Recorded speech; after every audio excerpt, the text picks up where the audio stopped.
acá reunidos para socializar el tema de La Jugada Maestra, una película, una muy buena película. Entonces estamos acá con nuestros compañeros Javier León. Joana Torres. Carol Palencia. Y Jamie Patricia Velázquez, estudiantes de psicología de la Universidad ULA. Entonces vamos a comenzar con la explicación que tenemos acá. Entonces, vamos a hablar un poco sobre el contexto de la Guerra Fría. La tensión entre Estados Unidos y la Unión Soviética. La Guerra Fría fue un enfrentamiento ideológico y militar que comenzó tras la Segunda Guerra Mundial, caracterizado por la desconfianza mutua, las carreras armamentistas y la propaganda política. Este clima de tensión modeló las acciones y decisiones de ambas superpotencias a lo largo de varias décadas. Bueno, este pedazo nos habla de que estos enfrentamientos comenzaron por una desconfianza y sobre todo por temas políticos. Y si lo miramos a hoy en día, esto sigue pasando alrededor del mundo, generando tensión en la humanidad, generando desconfianza, y esto al día de hoy, esto aún no ha terminado. Entonces, comparándolo desde esa época al sol de hoy, pues todavía seguimos presentando esos mismos problemas, y no solo en esas dos uniones, sino a nivel mundial. Seguimos con el espionaje y la paranoia en la sociedad, que vamos a explicar un poco. Dice, el espionaje se convirtió en una herramienta crucial durante la Guerra Fría, donde ambas superpotencias utilizaron la inteligencia para desmantelar las estrategias del enemigo. La paranoia social afectó a millones, llevando a la vigilancia masiva y a la creación de mitos sobre el enemigo. Bueno, acá nos está hablando de cómo podemos dañar a la gente mentalmente, con simplemente palabras, desconfianzas y llevarnos a todo el mundo. Acá nos habla de cómo generaban mucha tensión a nivel de que tenían y sembraban en la persona que tenían que hacer una inteligencia para espiar a su enemigo y estar presente de cuáles eran sus movimientos. Entonces esto generaba que la persona siempre estuviera con una paranoia y estuviera en constante desconfianza con todo el mundo.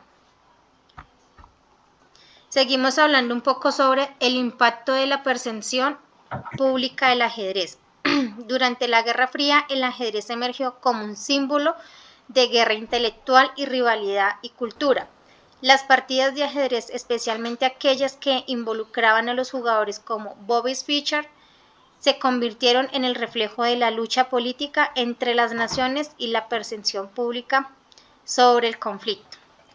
Bueno, acá en esto nos está dando a entender que durante esta guerra fría emergió un poco más el ajedrez como cultura, pero pues no solo como una cultura simple, como una danza o algo, sino esto fue generándose una guerra de personas inteligentes, intelectuales, que tenían en ese entonces, que se dio entre la Unión Soviética y los Estados Unidos, que de allí definían como el tema político, utilizando a este juego como, en vez de utilizar armas, lo utilizaban, convirtiendo en una rivalidad cultural, donde desde allí se jugaban las percepciones políticas y los conflictos. Entonces acá le voy a ceder la palabra a mi compañero Javier para explicar el siguiente tema. Hola, buenas tardes, espero se encuentren todos muy bien. Bueno, yo voy a hablar un poco sobre Bobby Fischer y la paranoia. Entonces, causas de la sospecha del espionaje. Fischer creía que era objeto de espionaje por parte de la KGB, que la KGB es como un organismo de espionaje secreto por parte de la Unión Soviética, que él pues creía que lo estaban persiguiendo, que le estaban haciendo persecución con el transcurso de sus juegos.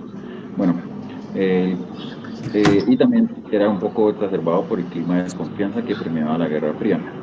O sea, todo esto a causa de la Guerra Fría y los intereses políticos y los intereses sociales, y por quien quería como tener el poder de una superpotencia a la otra, él como que pues mantenía como esa desconfianza por parte de los soviéticos, o sea, no sentía capaz de controlarse, de sentirse tranquilo al momento de irse a jugar.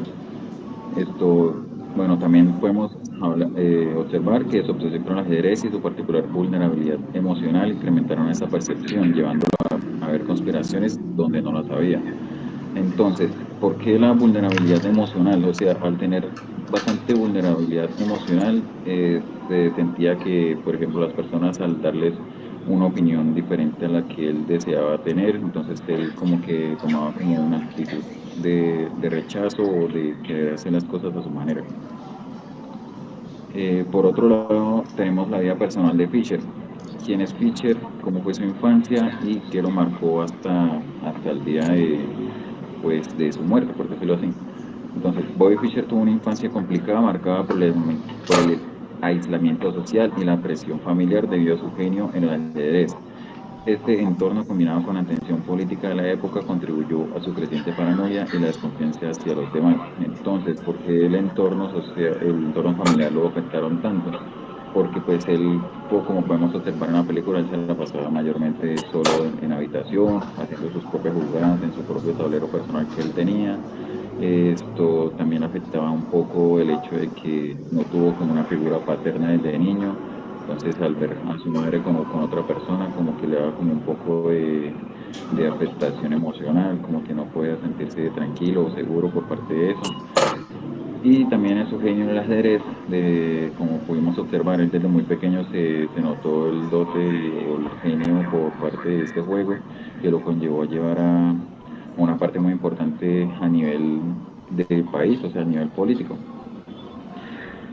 Esto también podemos acá hablar sobre las reacciones ante el sistema soviético. Bueno, Fischer expresó un desdén hacia el sistema soviético que veía como una amenaza y un control opresivo del juego de ajedrez. Esta percepción le llevó a adoptar una postura combativa, convirtiendo cada nueva partida en una lucha no solo por el título, sino por la libertad individual.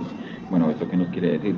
Que al momento de él al realizar una partida como que no se sentía bien al momento de enfrentarse a espacio, como podemos observar en la primera y segunda partida en el final del mundial.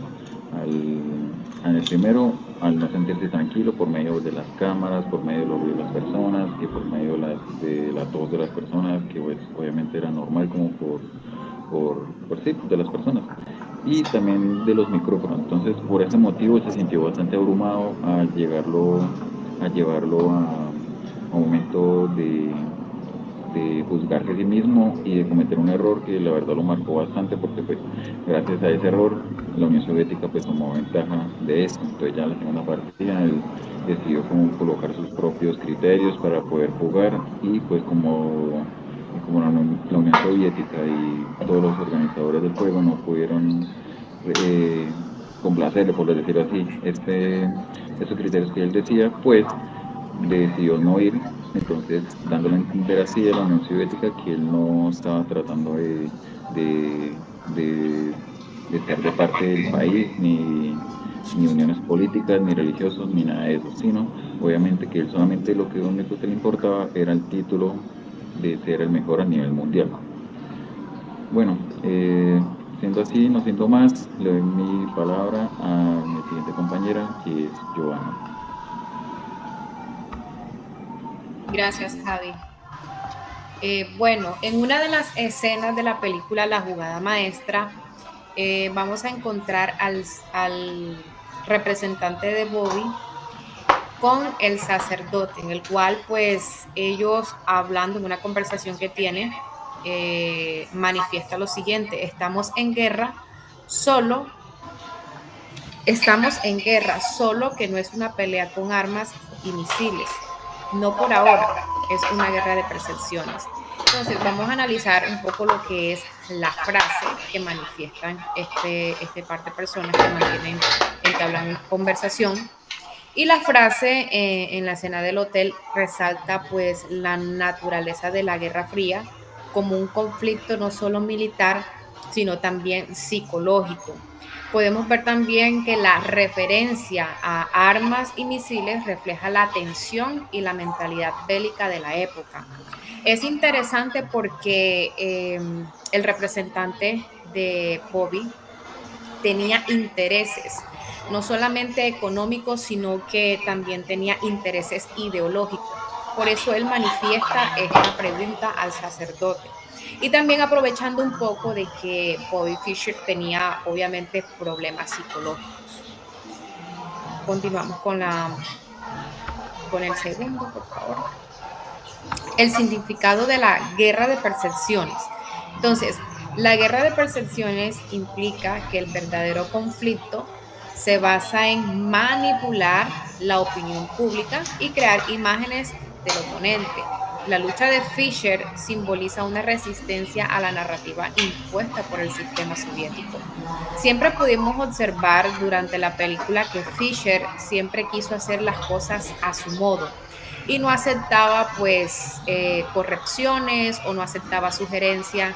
Siempre hubo como una oposición a lo que él normalmente pues estaba observando en el ambiente y más contra su oponente en este caso.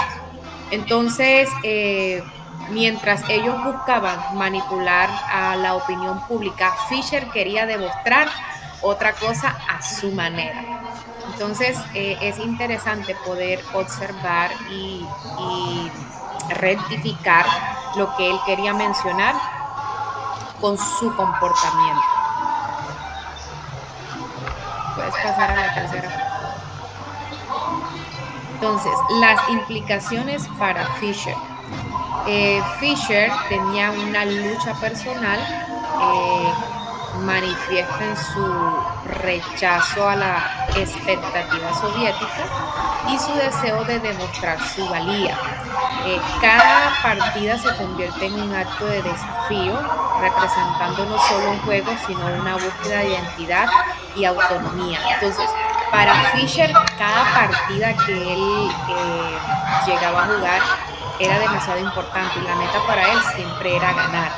Siempre trataba de buscar la forma como vencer a su oponente, ya que él siento que llevaba un tanto de obsesión por querer ganarle a su oponente. De hecho, era una lucha de autosuperación que él quería siempre.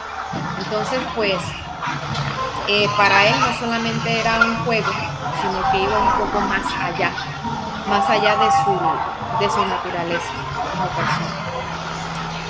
Finalizando este espacio, le doy el paso a mi compañero.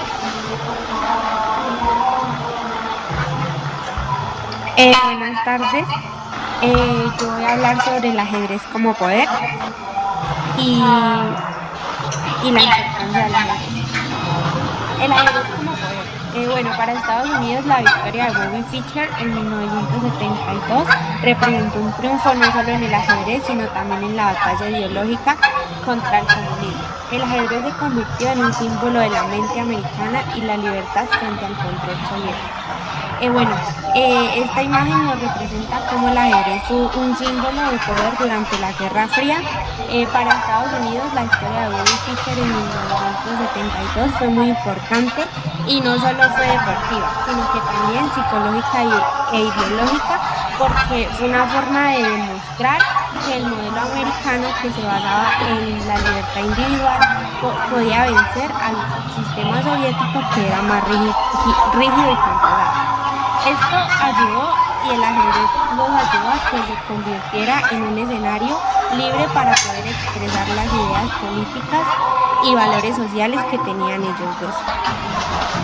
Está la siguiente, que es la revelación soviética. En la Unión Soviética el ajedrez era considerado un arte y un deporte nacional, reflejando la superioridad del sistema educativo soviético. Grandes maestros como Anatoly Karpov fueron vistos como héroes y el ajedrez simbolizaba la disciplina y la inteligencia del pueblo soviético. En esta imagen se puede reflejar cómo Estados Unidos y la Unión Soviética usaban el ajedrez para demostrar su identidad nacional. En Estados Unidos se resaltaba más, por decirlo así, o se destacaba por la creatividad y la innovación que tenían para, como ellos, trabajar individualmente. Mientras que la Unión Soviética era más de trabajo en equipo y eran más disciplinados, mostraban más empeño y se centraban muchísimo más. Em, Esto se puede ver en la sociedad ahorita como la manera de proyectar y de pensar los valores, como se pueden ver incluso en un juego. Está la tercera, que es la... Ay, se me fue. Perdóname, ya. Allá y en conclusión, que el ajedrez lo utilizaron mucho para expresar ideas y emociones y de ver mejor en ese tiempo muchas formas de ver el mundo de otra manera, no tener tantos conflictos entre ellos, se pusieron de acuerdo.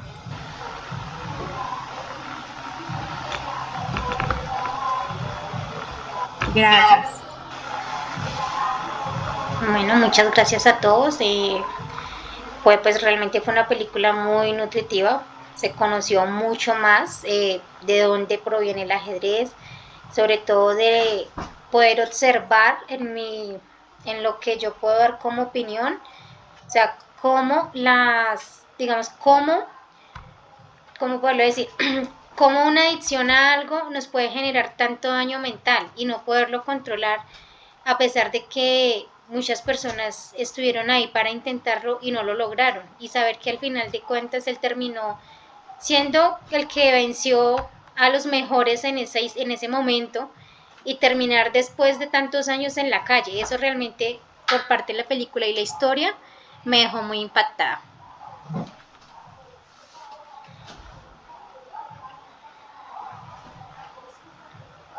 No sé, compañeros, si tienen algún otro comentario. No solo eso, Patri, sino que hubieron personas que quisieron ayudarles, incluso los familiares, pero él no se dejó ayudar. Entonces, eso también influye bastante en cómo pueden terminar las personas cuando no se dejan ayudar. Sí, deben tener voluntad propia, es verdad. Fue un caso muy interesante mirándolo desde la parte psicológica.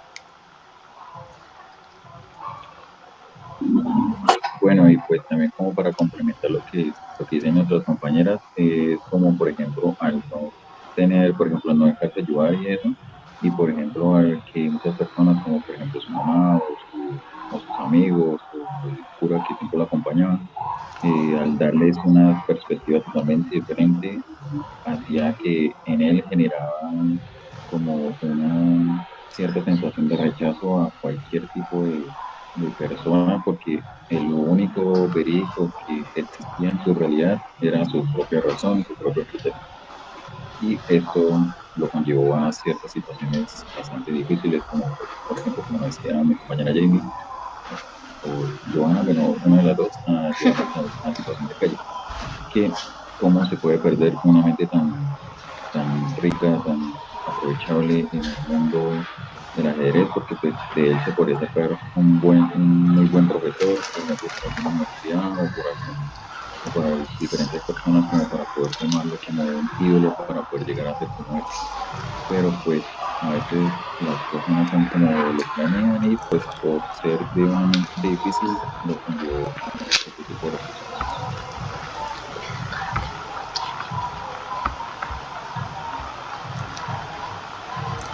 Sí, chicos, pues a mí me gustó mucho, aprendí mucho de la película, y personalmente a mí como enseñanza me puede dejar de que cuando uno tiene esa ayuda hay que prestarle un poco de atención, y nadie más que uno es el que tiene la voluntad propia para afrontar las situaciones.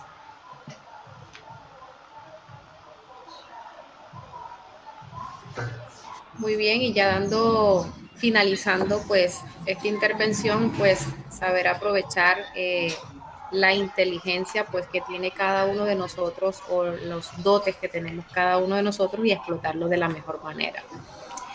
Yo creo que pues hemos llegado al final de esta intervención, Patri. Listo. Muchas gracias a todos por la participación.